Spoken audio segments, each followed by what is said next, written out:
Welcome to the Rural Recharge Podcast. I'm your host, Jeb Smith, president of the Florida Farm Bureau Federation. The Rural Recharge is a guided conversation that allows you to cut through the noise and multitude of information out there. You should be able to trust your sources, which is why we're a platform that comes straight from the source of farmers and ranchers that grow what we eat, wear, and use every day. Our guest joining us today is Mrs. Christy Chiarelli, Assistant Extension Scientist in the Department of Agriculture, Education, and Communication, and Director of Wedgworth Leadership Institute of Agricultural and Natural Resources at the University of Florida. Originally from Laurel, Mississippi, Christy grew up showing market lambs and Brahman cattle for projects in her FFA chapter and 4-H club, and was later elected to serve the National FFA Organization as a National FFA officer. Christy obtained her bachelor's and master's degree from the University of Florida, go Gators, and studying agriculture education and communication while focusing on agriculture leadership and development. Christy and her husband, Elio, currently reside on a small farm in Alachua with their 2 children. Christy, thank you for being with us today.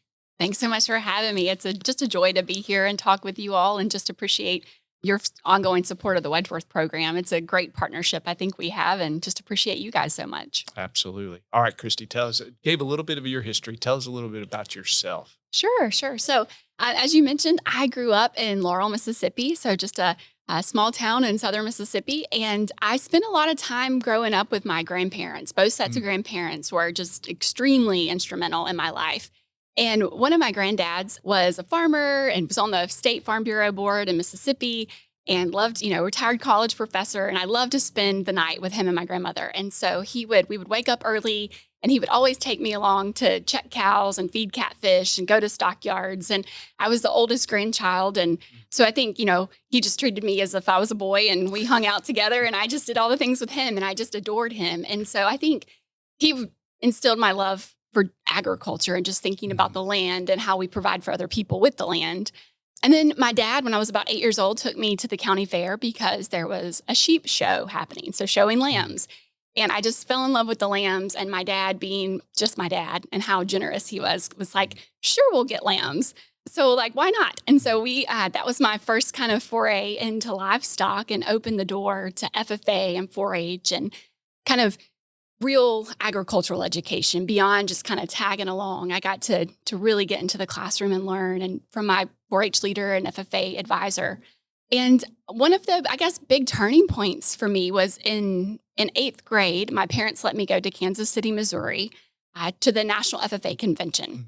And I was just blown away by the state officers that I met and the national officers I met. And I remember coming back and talking to my ag teacher and saying, I'd really love to run for state office, and I'd really love to be a national officer one day.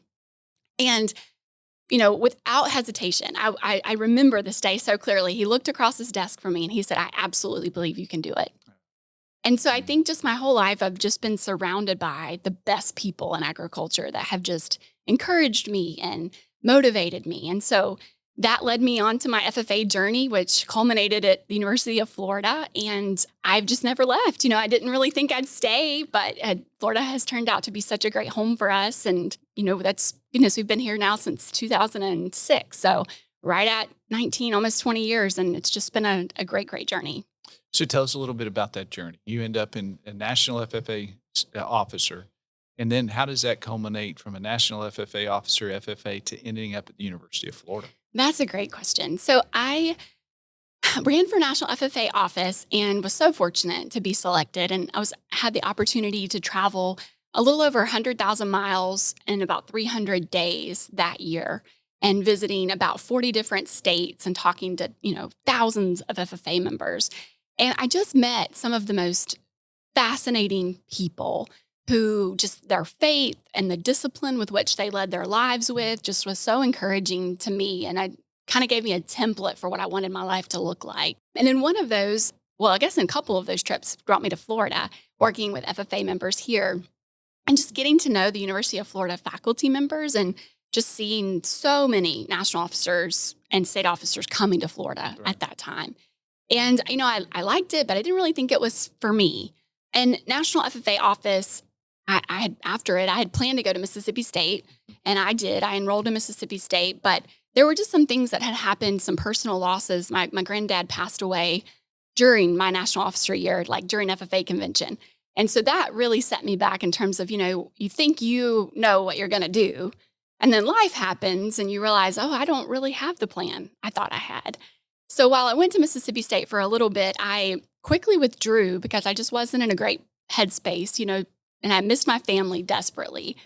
And I remember withdrawing from my classes at Mississippi State after like 2 weeks. And I remember the registrar looking at me and saying, well, good luck. And I thought, goodness, 2 months ago, I was on the National FFA stage giving my retiring address to 25,000 students. And 3 months later, I am being told good luck as I withdraw for classes. And you just realize how quickly things can change. And so I moved back home and I finished my AA degree at a little junior college there about 10 minutes from my house. And my mom, I never forget, she gave me a little thing from John Maxwell. It was in our bulletin at church one day.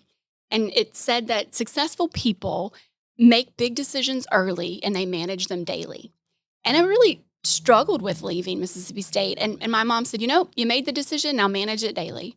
And so I finished that degree and I remembered UF. And I called one of the professors here and I thought, do you think there's any chance I could come here? And UF was amazing. Dr. Jimmy Cheek gave me a job in the senior vice president's office as a student worker and just really changed my life, giving me an opportunity at the University of Florida. The professors were great. I was able to come in as a student, finish my master's degree there. And so I just cannot say enough good things about the University of Florida and the faculty. So many people along the way that have made where I get to sit today possible. Absolutely. Well, that's a neat story. Thank you for sharing that with us because it is. I think every piece of that has led to who I know as Christy Chiarelli, and that's even a bigger part. And you noted there along the way, you've received direction and wisdom and counsel from family, from administrators, from your teachers, your advisor, all along the way. And each of those have had a piece. And you get a piece from John Maxwell through your mother. Just in those kinds of things are neat. And that's developed you into the leader you are. But tell us too, what makes a good leader? And the Wedgworth Leadership Program is involved in it. It's in the name of who it is. And you're the director. Give us some insights as what it takes to make a good leader. Such a great question. And I do want to mention Mr. George Wedgworth for who the program is named for. I feel like getting to direct a program with his namesake is so valuable and honoring. I'm so honored and humbled by it because I think when you think about giants of Florida agriculture, certainly Mr. George Wedgworth comes to your mind when you just think about creating really an industry for sugarcane and the cooperatives and just bringing people together in the spirit of coalition building and teamwork. It just really is such an honor to direct a program in the spirit of his leadership. And I think for me, when I boil leadership down, I think a great leader is a problem solver. No more, no less. I think great leaders solve the problems that people bring to them, but great leaders also see the problems that no one else sees yet. And sometimes they solve them before anyone else even realizes there's a problem, and so when I think about leadership, I think about problem solving. And I think that it helps too to have that mindset because then when the days get hard, you recognize, well, that's what I'm here for. I think sometimes we can let hard things or challenges really distract us. But when you expect, no, that's my job as a leader is to be in the hard stuff, then I think it kind of gives us in the right mindset to be that encouragement for the people that are looking to us to follow and that are following. So I think great leaders solve problems. I think also great leaders are never the smartest people in the room. Like if you're the smartest person in the room, for me, there's a problem there. I never want to be the smartest person in the room because I think great leaders recognize talent in other people. And they have this unique ability and skill set to bring the very best out of the smartest people in the room. So those are kind of the two things that I look for is like, can you solve problems and can you surround yourself with really smart people? Do really smart people want to be around you? Because if they don't, maybe there's a problem there. We can solve that, can't we? Yeah, yes. Well, Christy, you mentioned the namesake of the Wedgworth Leadership Institute, now Mr. George Wedgworth. Give us a little history behind it. Some people may not know. You mentioned sugarcane. You mentioned his some of his leadership attributes. Tell us a little bit about Mr. Wedgworth and how that namesake has resulted in this particular program under your leadership at the University of Florida. Mr. George Wedgworth's son, Dennis, was in the first class of the program. And right after the first class, they began to see the need for an endowment to support the program because it's expensive to travel with 30 people around the state and around the country and even internationally. And so after that first class, Mr. Mike Joyner became the alumni president right after class one. And they really began to think about how do we secure this in perpetuity? And Mr. Dennis Wedgworth was the chair of that committee, the fundraising committee, and hundreds of people when I gave to the endowment. When I look back through our records, I am just overwhelmed with the number of people that gave from $5 to hundreds of thousands of dollars. The participation is overwhelming. And as it approached the end, they were raising money in order to get a state match. So at the time, the state of Florida was matching endowment money. So anything over $100,000 was getting matched at certain levels. And they were shooting for $1 million to raise because it would get matched at 75%, which would be a game changer for the program. And as they really approached that final threshold, some people got together and thought that it would be such a tribute to Mr. Wedgworth if we would name it in his honor, if we got to that mark, And so the family agreed and helped us to get to that mark of that $1 million goal, building on that foundation of hundreds of other donors. And it was just then a pleasure and a delight to name it as a living tribute to Mr. Wedgworth. Tell us a little bit of structure of the program. How does it fit, and how is it structured today? We talked about it's endowed. Mm-hmm. You talked about 30. You mentioned that. Tell us a little more specifically about the structure of the program. Sure. So the Wedgworth Leadership Institute is a leadership development program for professionals in Florida's ag and natural resources sectors. So it is a 22-month long program. That's a long time. A long time. There is about 55 days of in-person programming in that 22 months.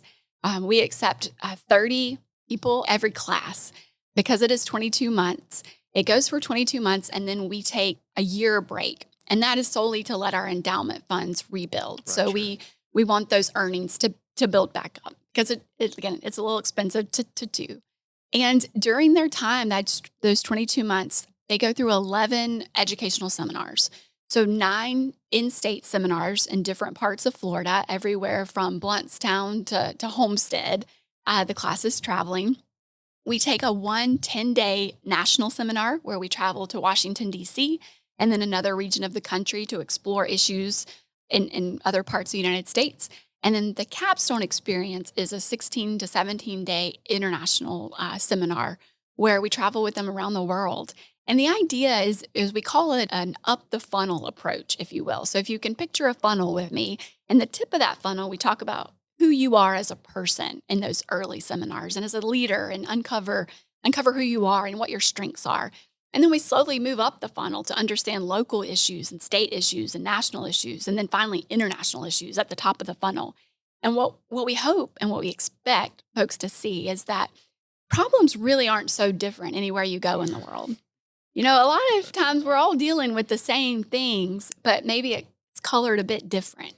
And so we want to learn from that because maybe some of the things we're struggling with, someone in Washington State has already figured out a way to do that, or someone in Kenya has got an idea that we'd never really thought to apply.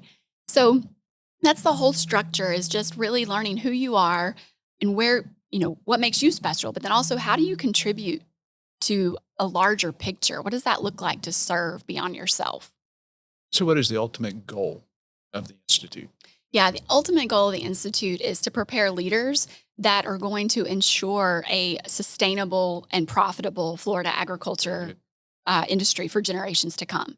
So we think about this idea of how do we be good ancestors right now? Like, what decisions can we make as leaders that are going to pay dividends for our grandchildren or for our great-grandchildren? Because just with the complexity of Florida, if we're not being intentional about that, the likelihood of there being a sustainable and profitable industry is slim. But I believe with all my heart that with intention and with the people that I get to work with and what I see them doing every day, they're making great strides to ensure that we're being great ancestors right now. So who makes a good candidate? You definitely have an application process, and these folks are coming in and being able to, they're applying to be participants in the Wedgworth Leadership Institute. Who qualifies? What you mentioned obligation, 55 days, that's a long time. What kind of investment do they make? You mentioned they make you're making a huge investment in them. It is being subsidized by what's occurring with the endowment dollars. What is their investment in other than time? Who's a good candidate and what's the process? Yeah, that's a great question. So their investment, this coming class that's will start in 2026. Well, their investment will be $7,000 in tuition, and what we know is that about $7,000 is about 1/3 of the total cost of the program.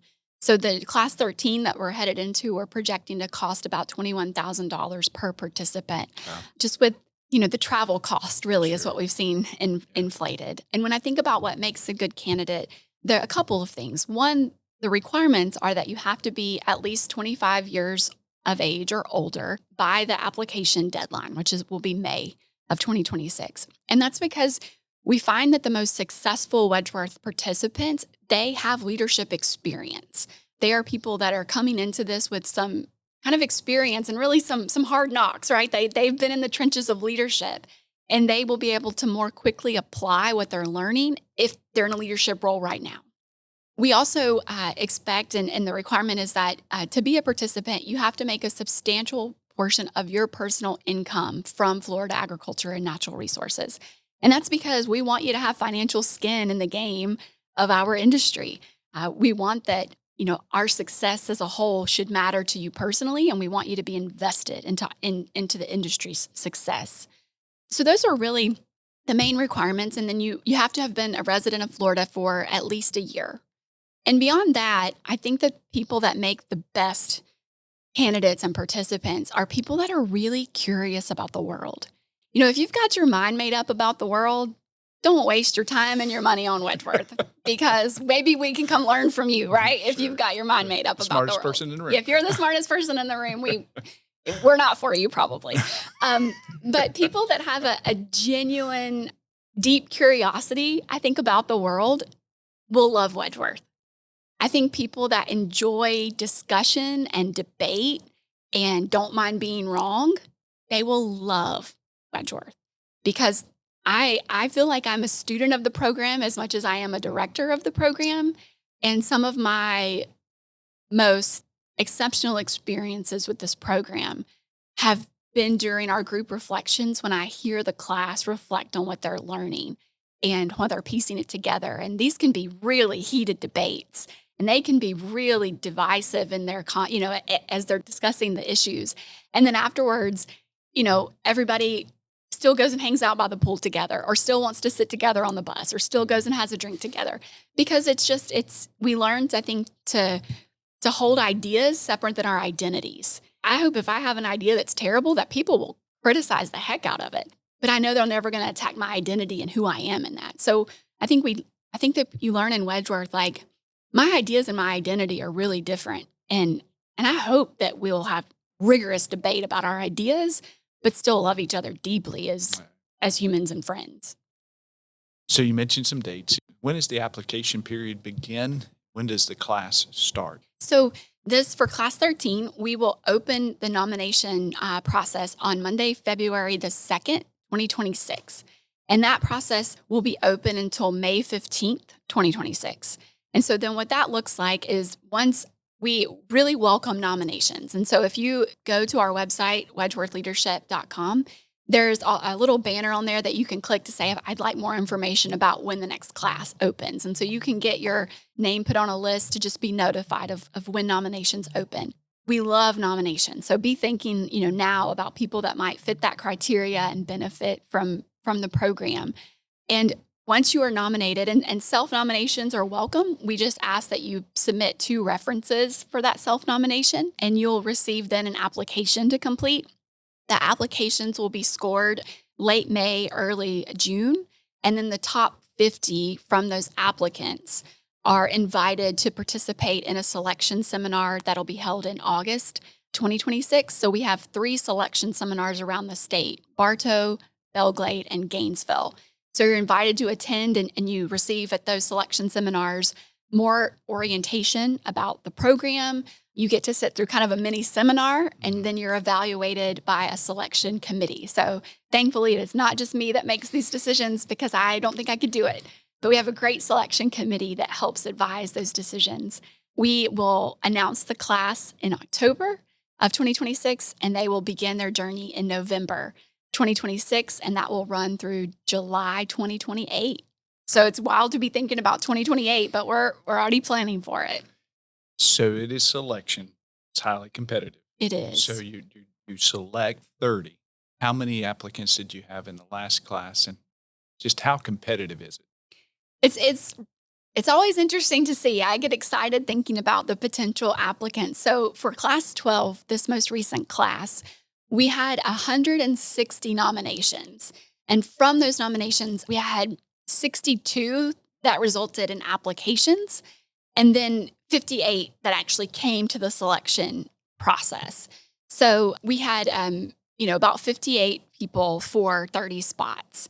And, I always appreciate just the time investment that, people make even to give us a day of their time, Right. in the selection process. So it is super hard to say no, because I really think if you're willing to go through an application process that's rigorous and a selection process that's pretty rigorous, it's really hard to say no to them. But I am thankful that there is the interest that there is. That's tough. I can only imagine. I'm glad you can share that responsibility with somebody else actually Yes. making that selection.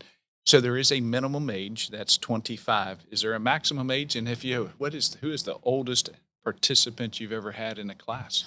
No, I would get in a lot of trouble to share that. I see you sneaking in those questions. She is very wise, isn't she?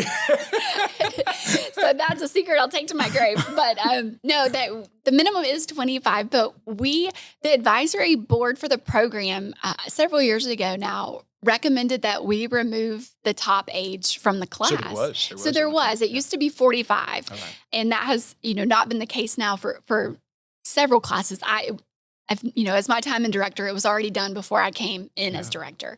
And the reasoning behind that is because when you look at our industry of agriculture and natural resources, leadership doesn't even begin sometimes until after 45. It's just and people serve well into their 60s or 70s. We just have this culture of service, which I think is beautiful. And so if people are interested and have the capacity and still have the desire to lead, then age shouldn't be an issue. In my time as director, we have absolutely had participants in their late 50s and early 60s participate. And I would say that they have added incredible depth and context and color to the classes that we would have missed without their influence. I would encourage anyone, if you are over the age of 25 and this is interesting to you, I would encourage you to apply. Well said. So tell us Christy, maybe some of the successes that you've seen as a result of this class or a class and class members that graduate. Tell us a little bit about some of those successes. They are meeting the goal. They're involved in leadership, and where it's taken them, or maybe some things that you might think that are special about that have resulted from somebody participating in Wedgworth Leadership Institute. Sure. So we have definitely seen a significant increase in new leadership positions taken. So just over the last, I actually counted these up this week for an end of year report for IFAS. Just in the last 5 years that we've been tracking, we've tracked almost 60 new leadership positions from alumni. And I think that number is underreported because those are just, people don't brag on themselves enough. And those are just about 60 new leadership positions that we were made aware of or that we saw in an industry publication that we started counting. So we see a significant increase in their willingness to serve. And I think that is in part because when you travel with the class, you start to see people just like you are making tremendous differences in the state of Florida. And you start to see that there's nothing special about a leader in Florida other than their willingness to step up and raise their hand and say, I'll do it. And so we see county commissioners, that have come from the program because they recognize that like success starts in my hometown. I think it's very much like Farm Bureau and think about grassroots efforts. Success starts in your hometown. And so we see a lot of investment in local community. We see a lot of increased numbers of board members in FFVA and FNGLA. The State Board of Farm Bureau are thrilled to have alumni that sit on your board. And so we just see, I think, an increased number of involvement once the program is complete. And a courage, one of the things we measure when they're done with the program is to the degree that you have more courage to lead. And we see great increases in courage. And so those are kind of the feel-good stories to me. I will say this, and because I think it's interesting that to me, when I decided to run for public office, I'm not a Wedgworth graduate alumni, but I had a family that has graduated and friends that have graduated. And just say this, when I went to them to ask for help and support, that they're like, absolutely. And they said, one of them, I remember specifically, Christy, that made the comment, says, I don't feel that is what I've been called to do, but after Wedgworth, I feel called to support those that do. And I think it's just as important, and it's just as empowering for folks to be involved, to know their place, to know their part, know how far they can go, but to support the whole. And I think that's what you've clearly outlined today, and that's just so, so important. But agriculture is changing. The current state of Florida is different than it was 100 years ago, and it continues to adapt and to move. How does the program adapt and to better reflect where we are in the present Florida agriculture state today? So agriculture in Florida is rapidly changing. And I think, it's one of the most interesting states in the country to be in our industry. I think in many ways we're a bellwether state, how things go in Florida, sometimes how things go the rest of the country. So I think that when you look at a program like Wedgworth, you really have to balance tradition with progression. And I think because that's also what makes the program great is the tradition of it, that our core values of professionalism and respect and curiosity, those remain the same in every class. But the issues that we look at, I think they must change. We have the advisory council, and we just finished 4 listening sessions around Florida with alumni to tell us, hey, what should the next class be focused on? So we're constantly in curriculum review to make sure that we're looking at the right and the most emerging issues for the class, because I want their learning to be very, very relevant. Certainly artificial intelligence is becoming something that we all need to be very comfortable with, and so exposing them to that and helping them to see that. I also think what's changed is leadership education since the program began. And you mentioned it, about how everyone has to know their part, and that everyone's part isn't to stand up and to go into the public square necessarily, but everyone does have a role to play. Sure. And I think, 30, 40 years ago, we maybe looked at leaders as they have to be the ones up front. They have to be aggressive and dominant, and that's what a leader is. And I think we've seen tremendous shifts in our definition of leadership in the last 30 years. And I even think about the most recent, we were talking about college football earlier, and it came to my mind. Who was talking about college football? But the most recent Heisman Trophy winner, Fernando Mendoza, and he said, that he learned leadership from his mother. And he said that she taught him that toughness isn't loud, that it can be quiet and strong. And I thought the same thing about leadership. We see that leadership doesn't have to be loud. It can be consistent and can be supportive, and it can be collaborative. And so I've seen that we've made a lot more room at the table for various types of leaders. And I think Florida is better for it. To me, it's interesting because of the different personalities there are in leadership. It's also, there's diversity in how people function. Everybody knows their part, but even leaders can be different. You can have loud ones. You can have, I'm laughing, Christy, because every football coach I've had is loud. Okay. So and they were outstanding leaders. Mm-hmm. some of my coaches were very good leaders, and some of them, whether it's in family or in business or in politics or in athletics or in church or other places, leaders take different fashions, and you see that with a group of 30 that come in. You have got to see a diversity of personalities, a diversity of backgrounds, a diversity of influences and contribution to this industry, and everyone is going to have an area of expertise and an area that they can contribute, and they're going to learn, and some of them are better learners than others, and it's all so much, and you put all that in one group, and you're coming out with that goal at the end, and that is to make them a better contributor to the viability and sustainability of an industry that's threatened, not just here in the state of Florida, but nationwide. And I just think it is absolutely, completely imperative that this program continue, because we need folks to be trained to know and to feel comfortable to take a part. And you're helping and assisting with that. And issues are diverse as well. And some come, some go, some are important today. They'll come back again later, and some may not be as relevant. I sat through meetings this last week, in the last couple of days, that I'm sitting there listening to policy recommendations at the American Farm Bureau level, Christy, and I can tell you I would have never dreamed those are issues that we'd have to be discussing. Never would have thought 10, 20 years ago, those are issues that would be prominent today. And yet they are. And they're not just prominent in my own community and my own place of residence and business and in this state, but they're national and they're global. And it's an amazing thing. And you as a program take and put all that together to make a better Florida agriculture. All right, so let me ask you, what are the number 1, 2, 3 issues that y'all have identified so far?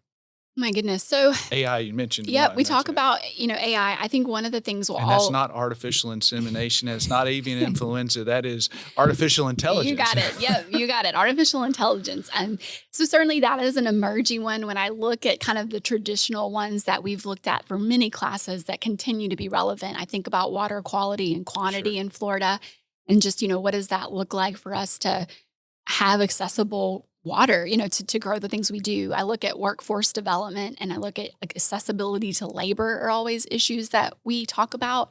And then, just with our uniqueness as a peninsula, we have unique pest and disease pressures that nowhere else in the world does. And so examining, what does it look like to be the frontline defense against not just for Florida agriculture, but for the country, to make sure that we're catching any potential pest and disease that would come in.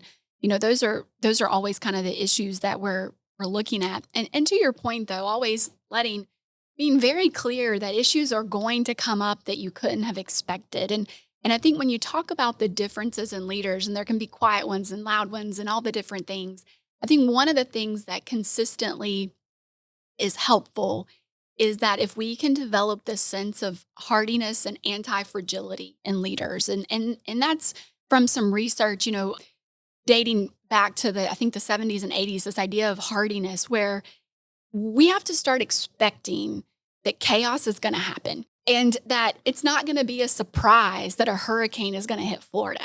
So we can't run around with our head in our hands, because we should have some expectation that chaos is going to happen.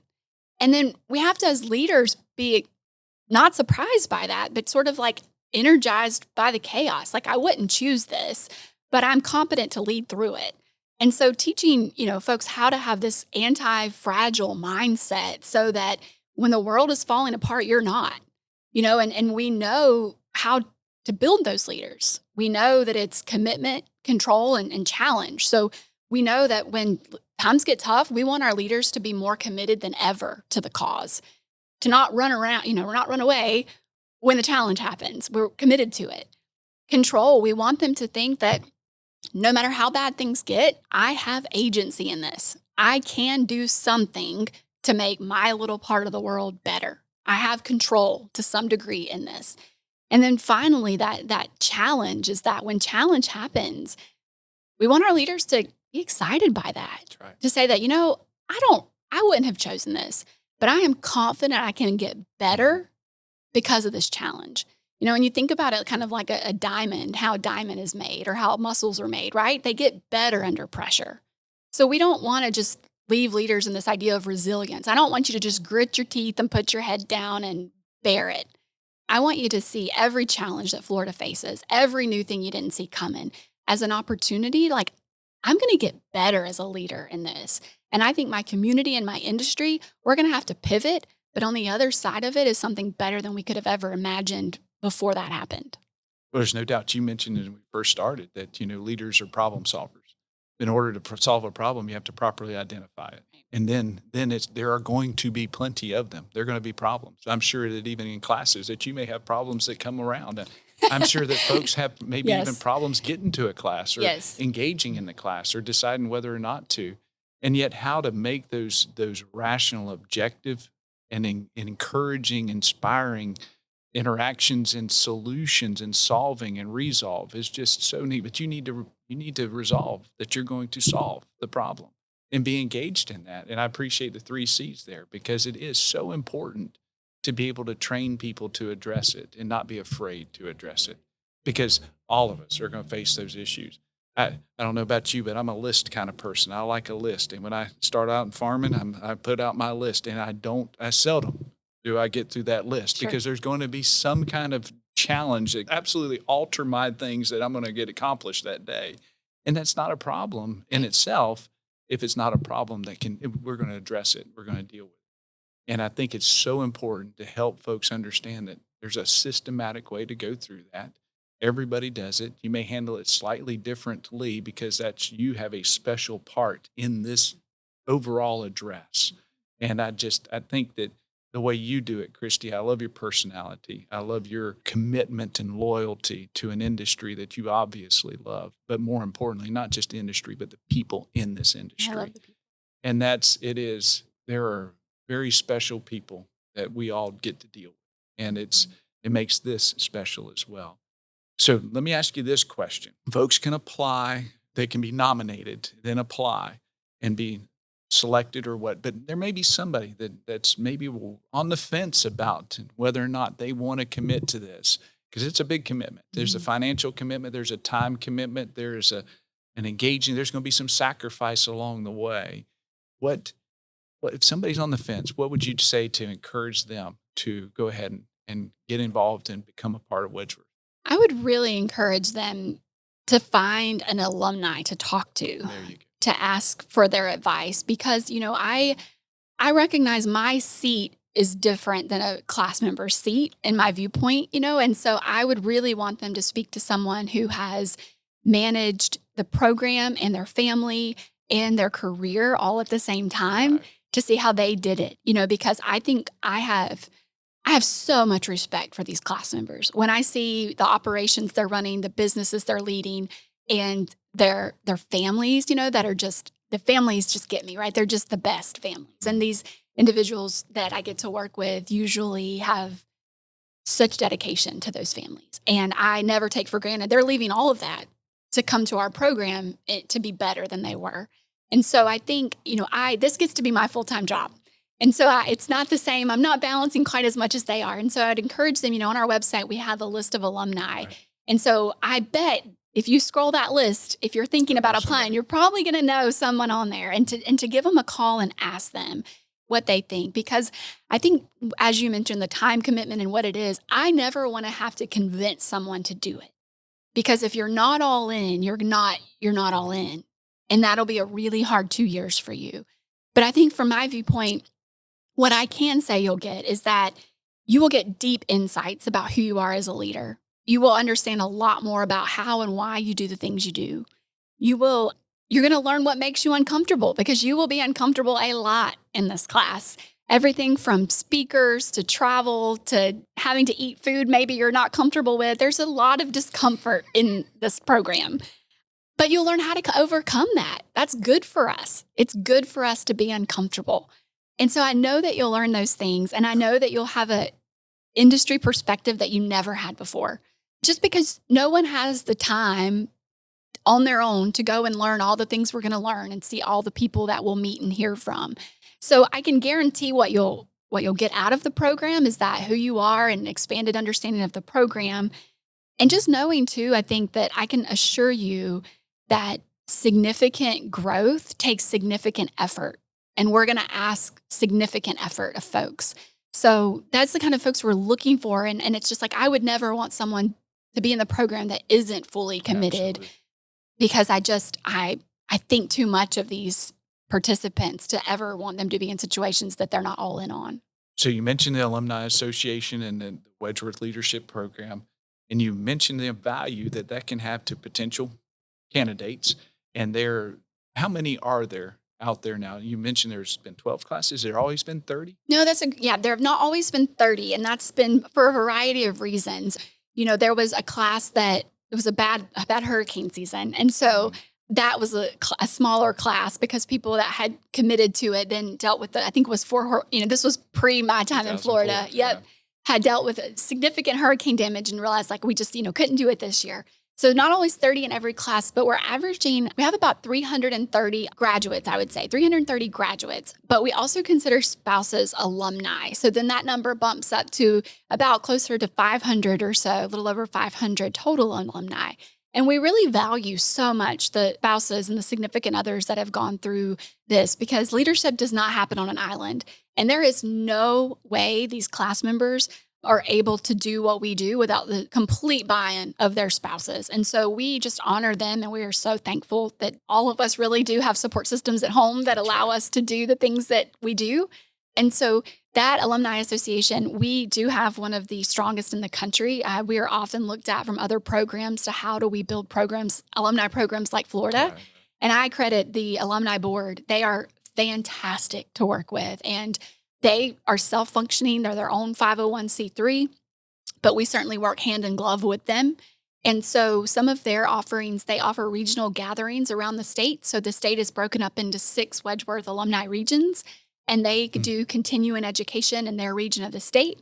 We do sometimes a state fall alumni seminar, and then we're going to do an alumni trip to Greece in March. So we're continuing to expand global horizons with the alumni. And then our big event every year is our annual alumni summer meeting. So once a year we get together and we do continuing education about issues and about leadership and just continue to promote that networking. We unashamedly want people to be great friends. We want you to have a great network because of your time in Wedgworth, because you'll do more when you like the people you're doing it with, Absolutely. right? You just will. So we want these friendships to develop and these networks to grow. Well, it's definitely a strong network, and it's a good, solid foundation. And that foundation is been created through time, and it continues to build and build very healthily and fittingly. And it's just really exciting to watch. All right, let's go through it, Christy, one more time. When is the application period, the nomination period begin? Go through the timeline one more time, all the way from where you are, where they can start, how they can apply. Give us one more quick review. Yeah, absolutely. So if you go to wedgworthleadership.com, this is all there too. So I want to point people there. But nominations will open Monday, February the 2nd. And once you are nominated and you meet those minimum requirements of age and you live in Florida and you work in the industry, you're sent an application. That application will be due May the 15th. Applications are viewed and scored, and in mid-June, we'll invite those top 50 to selection seminars that will happen in August. And then the class will be announced in October and will start in November.